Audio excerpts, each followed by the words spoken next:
Speaker, lawatan SMK Tengku Rais Bendahara ke Parlimen. Ramai pelajar bersemangat tinggi. Ruang Dewan besar jadi tumpuan. Soalan saya nombor 8 menanti. Selamat pagi, salam sejahtera. Terima kasih Puan Yang di-Pertua, terima kasih Yang Berhormat Keluang.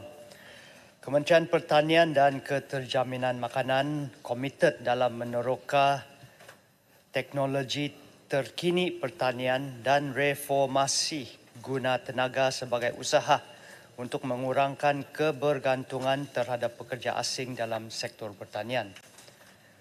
Antara langkah yang telah diambil dengan kerjasama daripada pelbagai pihak adalah seperti berikut.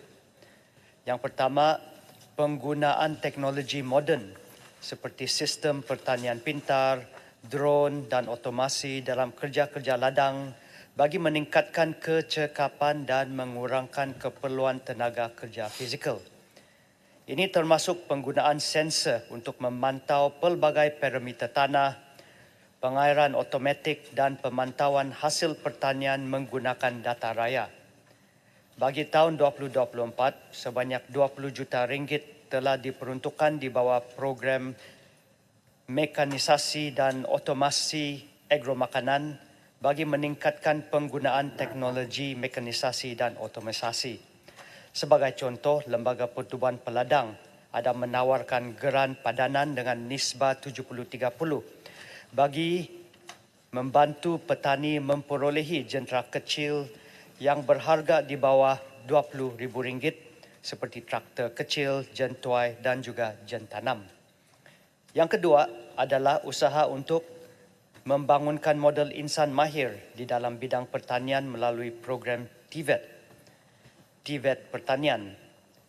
Kursus dan program pendidikan pertanian serta latihan amali ditawarkan di peringkat SKM dan Sijil Institut Pertanian ataupun SIP yang dilaksanakan di Institut Pertanian Malaysia di Jabatan Pertanian.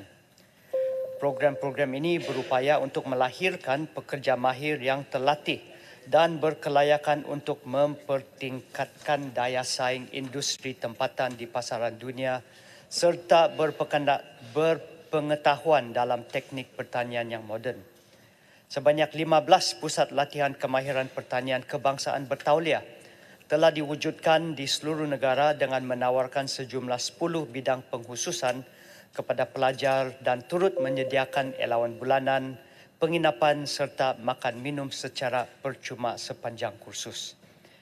Yang ketiga, kementerian juga menyediakan dana, geran dan insentif sebagai galakan untuk membantu petani-petani tempatan meningkatkan pengeluaran seperti penyediaan infrastruktur, bantuan berbentuk in-kind dan penyediaan geran seperti dana pembiayaan agromakanan, geran agropreneur muda dan geran pemadanan high impact product. Baru-baru ini, bagi menarik minat lebih ramai golongan muda terlibat dalam sektor pertanian, Kementerian telah menaikkan had bantuan geran agropreneur muda daripada RM20,000 hingga ke RM50,000. Langkah-langkah ini bukan sahaja boleh menggalakkan lebih ramai orang tempatan khususnya orang muda untuk menceburi bidang pertanian dan membantu mengurangkan kebergantungan terhadap pekerja asing, tetapi juga memastikan sektor pertanian negara akan terus mampan dan mampu menghadapi cabaran sekuriti makanan pada masa hadapan. Sekian dan terima kasih. Keluang. Terima kasih Timbalan Menteri atas jawapan yang sangat lengkap. Hanya saya ingin tahu dengan kesemua perbelanjaan 20 juta ringgit ataupun juga untuk membangunkan modal insan dari segi TVET dan sebagainya. Adakah kementerian mempunyai satu mekanisme ataupun kerangka untuk meneliti ataupun review kesemua projek atau keran ini atas keberkesanan pelaksanaan.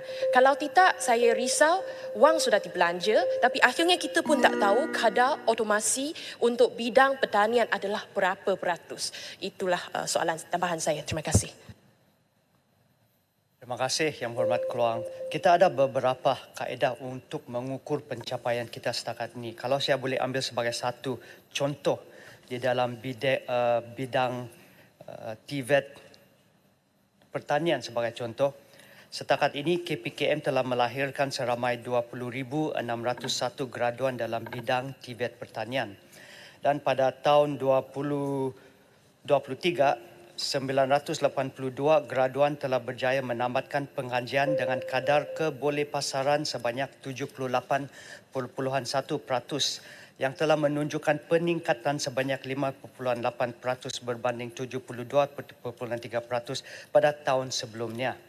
Satu lagi program yang saya boleh bagi sebagai contoh adalah Kementerian ada menjalankan kolaborasi bersama Perdagangan Ekonomi Digital Malaysia ataupun MDEC melalui inisiatif Digital AgTech di mana kita melahirkan pengusaha tani untuk menggunakan digital dalam sektor pertanian. Daripada ini, kita mendapati bahawa kita dapat bantu meningkatkan produktiviti sebanyak 20% dan meningkatkan juga pendapatan sehingga 20% dan mengurangkan kos operasi sehingga 30%. Jadi ada kaedah-kaedah kita dan sekiranya ada di dalam bidang yang tertentu yang YB ingin mengambil lebih banyak maklumat, boleh tanya nanti dan saya akan bagi secara bertulis. Sekian dan terima kasih.